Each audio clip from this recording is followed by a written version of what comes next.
Hello friends, बहुत बहुत स्वागत है आप सभी का एक बार फिर से सरकारी हेड में। तो इस वीडियो में हम लोग जो है इंग्लिश का सिलेबस देखने वाले हैं और इंग्लिश के जो जो इम्पोर्टेंट टॉपिक्स हैं जो आपको एचएनबी यूनिवर्सिटी के बीएससी नर्सिंग के एग्ज़ाम के लिए पढ़ने हैं, ठीक है। और मैं एक चीज़ और बताना चाहूँ कि जो एबीवीएमयू के स्टूडेंट्स हैं उनका भी एकदम सिलेबस सेम है, जिनका बीएससी नर्सिंग का पेपर होने वाला है, तो वो भी इस चीज़ को फॉलो कर सकते हैं, ठीक है। तो जैसे कि आप सभी को पता है इंग्लिश का जो इंग्लिश का जो सिलेबस है उससे जो है आपके 20 क्वेश्चन आएंगे। तो हम लोग ये देखने वाले हैं कि हाउ टू स्टडी, यानी कि आपको इंग्लिश किस तरीके से पढ़नी है और क्या क्या इंपॉर्टेंट टॉपिक्स हैं जो आपको पढ़ने होंगे, ठीक है। तो इंग्लिश जो है इसमें कोई बहुत ज़्यादा हाई फाई लेवल की नहीं आएगी, इंग्लिश काफ़ी आसान आती है, ठीक है। आपके 20 क्वेश्चन होंगे और मैं मानता हूँ कि अगर आप इंग्लिश मीडियम से हैं, ठीक है, और आपकी इंग्लिश ठीक ठाक है, एवरेज भी है, तो आप आराम से जो है 20 में से 12 से 13 क्वेश्चन आराम से कर ले जाएंगे, ठीक है। तो जो मैक्सिमम प्रोबेबिलिटी होती है इसमें क्वेश्चंस आने की वो आपके आएंगे जैसे फिलिंग द ब्लैंक्स हो गए। आपको एक सेंटेंस दे दिया जाएगा, उसके बीच में आपको एक जो है अप्रोप्रिएट वर्ड फिल करना होगा 4 ऑप्शंस में से। तो काफ़ी इजी काम होता है, ठीक है। जो इंग्लिश मीडियम से उनके लिए इजी है, हिंदी मीडियम के लिए थोड़ा सा टफ हो सकता है, लेकिन अगर वो भी प्रैक्टिस करेंगे इन सारे टॉपिक्स की तो वो भी आसानी से कर लेंगे। तो वीडियो को एंड तक देखना ताकि आपसे कोई भी जो टॉपिक है वो मिस ना हो, क्योंकि सारे ही टॉपिक्स इंपॉर्टेंट है। अगर आप इतना कर लेते हैं तो आपके इंग्लिश में जो है 20 में से 15 क्वेश्चन बिल्कुल सही हो जाएंगे, ओके। तो पहले टॉपिक की हम बात करते हैं वो है टेंसेस। देखो, आपकी जो भी इसमें इंग्लिश आएगी, वो जो भी क्वेश्चंस होंगे वहां पर आपका टेंसेस का बहुत ज़्यादा रोल होगा, क्योंकि मेनली जो आपका पोर्शन आने वाला है इस इंग्लिश में वो अब होगा आपका ग्रामर, ठीक है। तो ग्रामर जो है जो स्टार्ट होती है वो आपकी टेंसेस से स्टार्ट होती है। तो आपको टेंसेस का जो है नॉलेज अच्छे से होनी चाहिए। अगर आप चाहेंगे कि टेंसेस पे आपको एक प्रॉपर वीडियो चाहिए, शॉर्ट वीडियो चाहिए जिसमें आपको अच्छे से एक्सप्लेन किया हो, तो आप मुझे कमेंट सेक्शन में बता देना, मैं आपके लिए वो जो है वीडियो अरेंज कर दूंगा, मतलब मैं उस पर जो है वीडियो बना दूंगा, ओके। तो टेंसेस जो है बहुत इंपॉर्टेंट है, ये आपको हेल्प करेगा। जैसे कि आपके पास अगर एरर का कोई क्वेश्चन आता है तो एरर के क्वेश्चन में बहुत ज़्यादा काम आते हैं इसमें, ठीक है। तो सबसे पहले आपको जो है टेंसेस अपने क्लियर करने हैं। उसके बाद जो दूसरी चीज़ है वो है प्रीपोजिशन, ठीक है। एक बार मैं टेंसेस ये दिखा दूं। टेंसेस ये जो है ये होता है आपका प्रेजेंट, पास्ट, फ्यूचर, ये आप सभी को पता होगा। और इसके जो 4 सब पार्ट होते हैं, जैसे कि सिंपल, कॉन्टिन्यूस, परफेक्ट, और एक और होता है वो होता है परफेक्ट कॉन्टिन्यूस। तो इनके रूल्स होते हैं, वो रूल्स आपको याद करने पड़ते हैं और उसके अकॉर्डिंग जो है आपको सेंटेंस की फॉर्मेशन करनी पड़ती है, ठीक है। तो नेक्स्ट टॉपिक जो है वो है प्रीपोजिशन। तो प्रीपोजिशन का मतलब ये होता है कि एक एप्रोप्रिएट जो है वर्ड फिल करना, फिल इन द ब्लैंक्स में। मतलब प्रीपोजिशन के बेसिस पे जो आपके क्वेश्चन आएंगे एमसीक्यू, उसमें क्या होगा, जैसे पहला वाला ये दे रखा है example, we stayed at a student hostel, आपको बीच में डैश दे दिया जाएगा, फिर लिखा होगा आगे द कॉन्फ्रेंस। अब आपको 4 ऑप्शन दिए जाएंगे, जैसे कि ड्यूरिंग हो गया, वाइल हो गया, इस तरीके के ऑप्शन जो है आपको दिए जाएंगे, ठीक है। उसके बाद जैसे आपका दूसरा एग्जाम्पल हो गया, वो हो गया आपका I am just going to bed for 2 hours और सो, ठीक है। तो जो आपको फॉर है, फॉर यहाँ पर क्या है, प्रीपोजिशन है, ठीक है। तो ये जो है आपके फिल इन द ब्लैंक्स जो है दिए जा सकते हैं कि आपको इसमें फॉर फिल करना है, ड्यूरिंग फिल करना है, सिंस करना है, फ्रॉम करना है, टू करना है या वाइल करना है। तो ये जो है आपके सेंटेंस पर डिपेंड करेगा और आप जब इसके क्वेश्चंस प्रैक्टिस करेंगे तो ये आपको खुद ही आने लग जाएगा, आप इसमें परफेक्ट हो जाएंगे, ठीक है। तो इसके बेसिस पे जो आपसे फिल इन द ब्लैंक्स पूछे जाएंगे। उसके बाद जो नेक्स्ट टॉपिक है वो आपका नरेशन। नरेशन यानी कि डायरेक्ट और इनडायरेक्ट स्पीच, ठीक है। डायरेक्ट इनडायरेक्ट स्पीच का मतलब क्या है, जैसे सपोज यहाँ पर एक एग्जाम्पल दिया हुआ है, दिया सेड टू परी डू यू लाइक ऑरेंजेस, ठीक है। दिया ने परी से कहा कि क्या तुम्हें ऑरेंजेस पसंद हैं। तो ये जो है ये आपका डायरेक्ट सेंटेंस हो गया, उसने डायरेक्टली बोल दिया। अब इसको इनडायरेक्टली कैसे बोला जाएगा, वो बोला जाएगा कि दिया आस्क्ड परी इफ शी लाइक्ड ऑरेंजेस, मतलब दूसरे तरीके से उस बात को बोल देना, ठीक है। तो मतलब ये है कि अगर कोई थर्ड पर्सन जो है किसी बात को बोलता है, आपकी किसी बात को कोई थर्ड पर्सन बोलता है, तो वो आपकी इनडायरेक्ट स्पीच हो जाती है, ठीक है। तो जैसे कि ये मैंने आपको एग्जांपल बता दिया, तो इसके जो है आप क्वेश्चन प्रैक्टिस कर सकते हैं। आपसे डायरेक्ट क्वेश्चन पूछा जा सकता है कि आपको एक सेंटेंस दे दिया जाएगा और बोला जाएगा कि इसका जो है इनडायरेक्ट स्पीच जो है वो क्या बनेगा। आपको 4 ऑप्शन दिए होंगे जैसे यहाँ पर दिए, और आपको उसमें से आंसर चूज करना होगा। तो ये भी काफी इंपॉर्टेंट टॉपिक है। नेक्स्ट टॉपिक है वो है आपका वॉइस, ठीक है। वॉइस यानी कि एक्टिव या पैसिव। जैसे कि सपोज यहाँ पर एग्जाम्पल है, I will take care of you, ये आपका एक्टिव वॉइस है।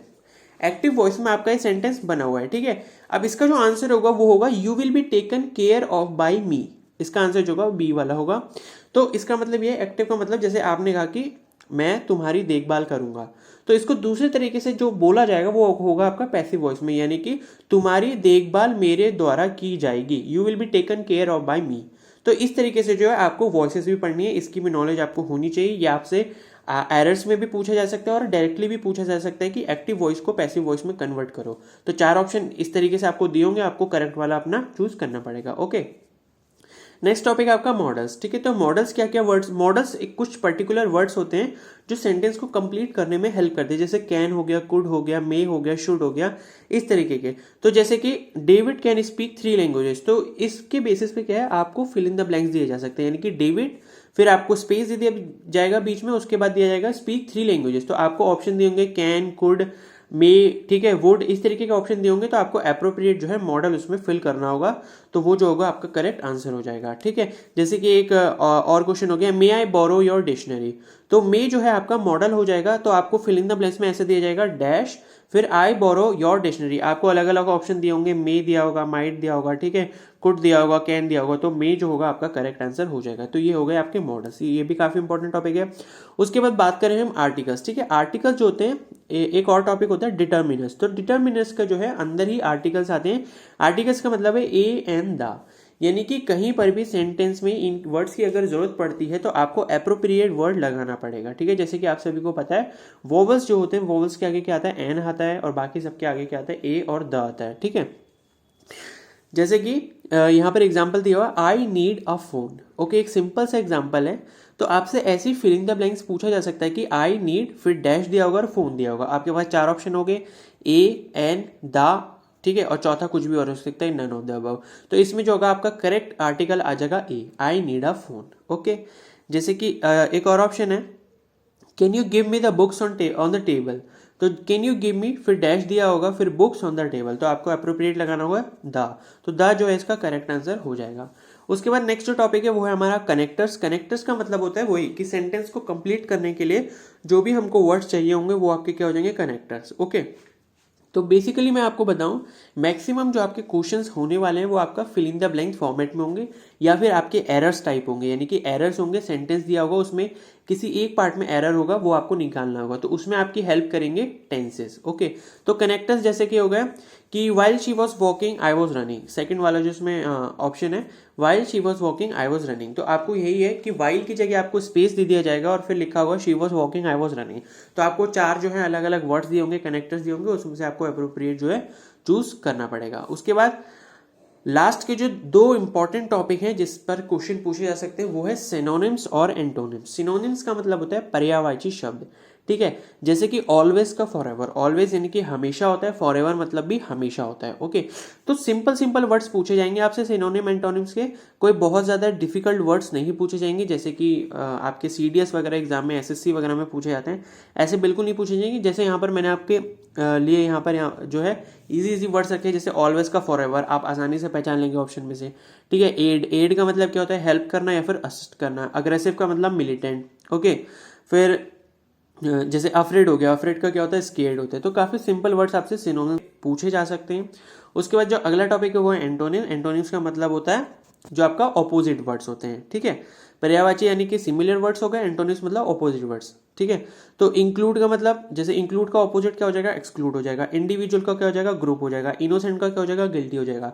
तो ये इस तरीके के इजी जो सिनोनिम्स और एंटोनिम्स के वर्ड्स हैं वो आपसे जो है पूछे जाएंगे।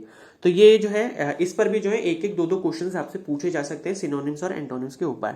इसके अलावा मुझे नहीं लगता कि और भी कुछ पूछा जाएगा। मतलब बेसिकली जो पूछा जाएगा वो या तो ये होगा कि एक चीज और भी हो सकती है जिन्हें बोलते हैं हम जंबल वर्ड्स, यानी कि पैरा जंबल वर्ड्स जो होते हैं, मतलब जो क्या करना पड़ता है, हमको सेंटेंसेस के जो पार्ट्स हैं वो हमको ABCD करके दिए होते हैं और उसमें हमको बताना होता है कि इनका करेक्ट ऑर्डर क्या होगा। तो करेक्ट ऑर्डर में उन सेंटेंसेस को लगाना होता है ताकि एक पर्टिकुलर जो है प्रॉपर सेंटेंस बन पाए। ठीक है, तो वो आपके जंबल वर्ड्स हो गए, वो भी आपसे पूछे जा सकते हैं। एरर्स बता दिए मैंने, वो उसके लिए आपको टेंसेस पढ़ना बहुत ज्यादा जरूरी है। सिनोनिम एंटोनिम्स हो गए और आपके फिलिंग द ब्लैंक्स हो गए। ठीक है, फिलिंग द ब्लैंक्स या फिर एक्टिव पैसिव वॉइस हो गए, डायरेक्ट इनडायरेक्ट स्पीच हो गए। तो ये सारे इंपॉर्टेंट टॉपिक्स है ग्रामर के जो आपके इंग्लिश में पूछे जा सकते हैं। तो आप जो है बेसिकली इन टॉपिक्स पर ज्यादा फोकस कीजिए और इन्हीं टॉपिक्स को जो है बार बार रिवाइज करने की कोशिश कीजिए जितना आप कर सकते हैं। ठीक है, और इंग्लिश मीडियम वालों को आई थिंक बहुत ज्यादा प्रॉब्लम नहीं होगी इन सारे टॉपिक्स पढ़ने में। ठीक ठीक है। तो जो हिंदी मीडियम वाले भी हैं वो भी थोड़ा ज़्यादा फोकस करें इस पर और अच्छे से पढ़ सकते हैं। ओके, और जो भी और वीडियोस मतलब आप मांग रहे हैं कि इस पर बना दीजिए, इस पर बना दीजिए, तो मैं वो भी बनाता रहूँगा। आप बस थोड़ा सा पेशेंस रखिए। स्टूडेंट्स पूछ रहे थे कि जो है हमको कट ऑफ बता दीजिए, यानी कि मिनिमम मार्क्स कितने लाने पड़ेंगे, तो उस पर भी एक जल्दी वीडियो आएगी, ठीक है। तो आई होप आपको ये वीडियो पसंद आई होगी। अगर वीडियो पसंद आई तो प्लीज़ इसको लाइक कीजिए, चैनल पर नए हैं तो सब्सक्राइब कीजिए और बेल आइकन को प्रेस कर लीजिए, ताकि कोई भी इससे रिलेटेड अपडेट आता है या कोई भी इंपॉर्टेंट चीज़ जो होती है वो मैं इससे रिलेटेड जब अपडेट करूँगा तो आपको उसका नोटिफिकेशन मिल जाएगा। Okay, so thank you and have a nice day.